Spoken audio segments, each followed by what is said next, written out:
बाब 7। जब वो लोगों को अपनी सब बातें सुना चुका तो कफरनहूम में आया, और किसी सूबेदार का नौकर जो उसको अजीज था बीमारी से मरने को था। उसने यीशु की खबर सुनकर यहूदियों के कई बुजुर्गों को उसके पास भेजा और उससे दरख्वास्त की कि आकर मेरे नौकर को अच्छा कर। वो यीशु के पास आए और उसकी बड़ी मिन्नत करके कहने लगे कि वो इस लायक है कि तू उसकी खातिर ये करे, क्योंकि वो हमारे कौम से मोहब्बत रखता है और हमारे इबादत खाना को उसी ने बनवाया। यीशु उनके साथ चला, मगर जब वो घर के करीब पहुंचा तो सूबेदार ने बाज दोस्तों की मार्फत उसे ये कहला भेजा कि ऐ खुदाबंद तकलीफ न कर, क्योंकि मैं इस लायक नहीं कि तू मेरी छत के नीचे आए। इसी सबब से मैंने अपने आप को भी तेरे पास आने के लायक न समझा, बल्कि जबान से कह दे तो मेरा खादिम शिफा पाएगा, क्योंकि मैं भी दूसरे के अख्तियार में हूँ और सिपाही मेरे मातहत हैं। और जब एक से कहता हूँ जा तो वो जाता है, और दूसरे से आ तो वो आता है, और अपने नौकर से कि ये कर तो वो करता है।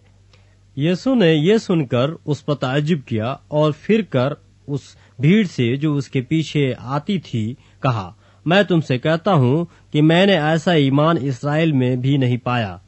और भेजे हुए लोगों ने घर में वापस आकर उस नौकर को तंदुरुस्त पाया।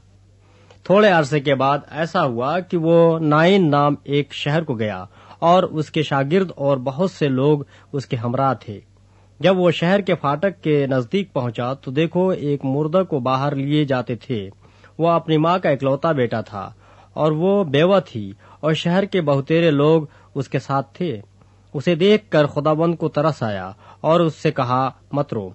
फिर उसने पास आकर जनाजे को छुआ और उठाने वाले खड़े हो गए, और उसने कहा, ऐ जवान, मैं तुझसे कहता हूँ उठ।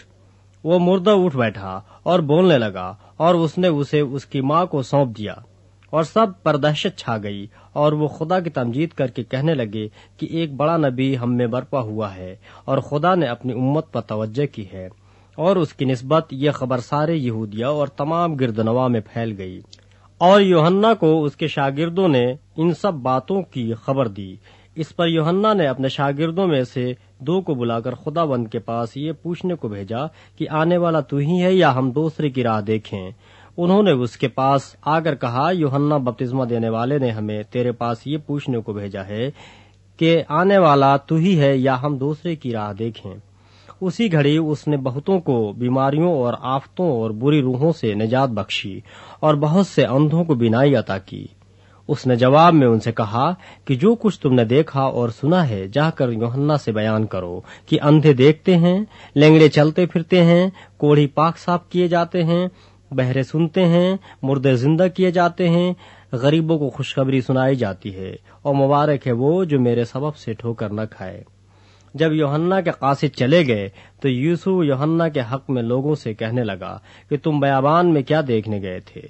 क्या हवा से हिलते हुए सरकंडे को? तो फिर क्या देखने गए थे? क्या महीन कपड़े पहने हुए शख्स को?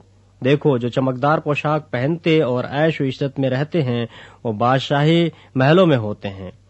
तो फिर तुम क्या देखने गए थे? क्या एक नबी?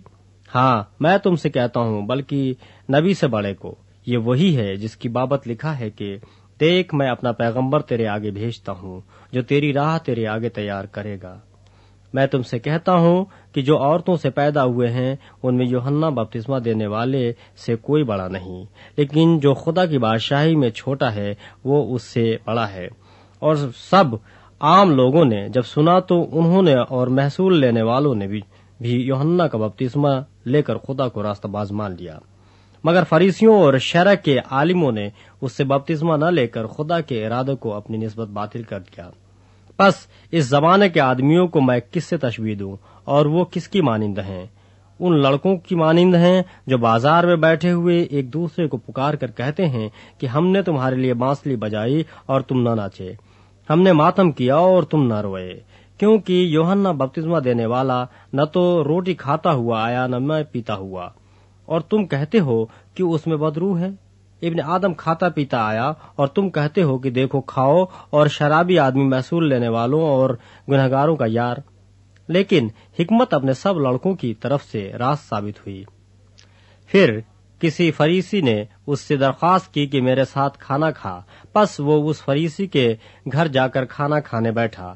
تو دیکھو ایک بدچلن عورت جو اس شہر کی تھی، یہ جان کر کہ وہ اس فریسی کے گھر میں کھانا کھانے بیٹھا ہے، سنگمرمر کے عطردان میں عطر لائی اور اس کے پاؤں کے پاس روتی ہوئی پیچھے کھڑی ہو کر اس کے پاؤں آنسوؤں سے بھگونے لگی اور اپنے سر کے بالوں سے ان کو پونچھا اور اس کے پاؤں بہت چومے اور ان پر عطر ڈالا۔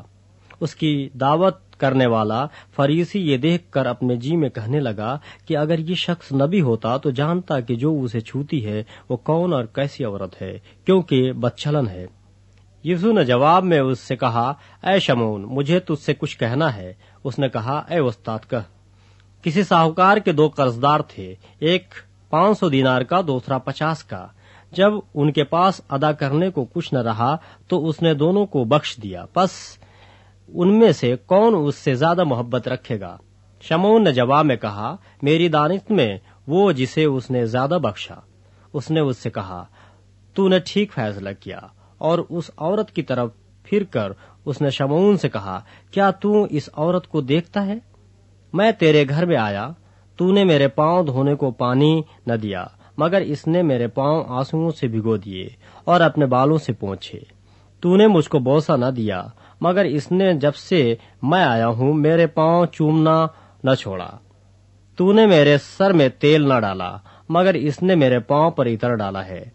اسی لیے میں تجھ سے کہتا ہوں کہ اس کے گناہ جو بہت تھے معاف ہوئے، کیونکہ اس نے بہت محبت کی، مگر جس کے تھوڑے گناہ معاف ہوئے وہ تھوڑی محبت کرتا ہے۔ اور اس عورت سے کہا، تیرے گناہ معاف ہوئے۔ اس پر وہ جو اس کے ساتھ کھانا کھانے بیٹھے تھے اپنے جی میں کہنے لگے کہ یہ کون ہے جو گناہ بھی معاف کرتا ہے؟ مگر اس نے عورت سے کہا، تیرے ایمان نے تجھے بچا لیا ہے، سلامت چلی جا۔